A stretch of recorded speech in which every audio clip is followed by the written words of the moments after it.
ধন্যবাদ মা এতগুলো কুরকুরে কিনে দেওয়ার জন্য। চলো বাবা, আমারও এতগুলো কুরকুরে চাই। আরে ম্যাডাম একটু দাঁড়ান, এই কুরকুরেগুলো হাতে নিয়ে যাওয়া কি খুব জরুরি ছিল? ব্যাগে নিয়ে যেতে পারতেন না? আমার মেয়ে জেদ করছে। আরে ভাই সাহেব, আমি তো আমার ছেলেকে খুব খাওয়াই দাওয়াই করে তাই দেখিয়েই খাওয়াবো। বাবা আমাকে কুরকুরে কিনে দাও। দেখলেন ম্যাডাম জি, এই জন্যই লুকিয়ে রাখা উচিত। আরে বাবা শুধু কুরকুরেই না, এই দেখো একটা চকলেটের ডিব্বাও আছে। বাবা এটাও চাই, এটাও চাই।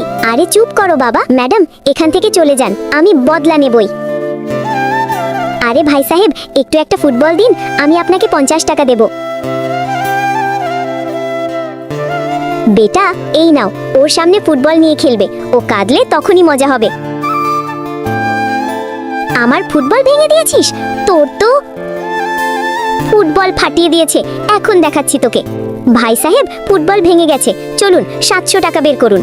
আরে এই বাচ্চাটাই তো ভেঙেছে, ওটা আমার ব্যাপার না, আমার সঙ্গে তো আপনি নিয়েছিলেন তাই না? এই ছবিটাকে সুন্দর মনে করলে ভিডিওতে লাইক করে চ্যানেলটাকে সাবস্ক্রাইব করো, এরপরে আল্লাহ লিখো।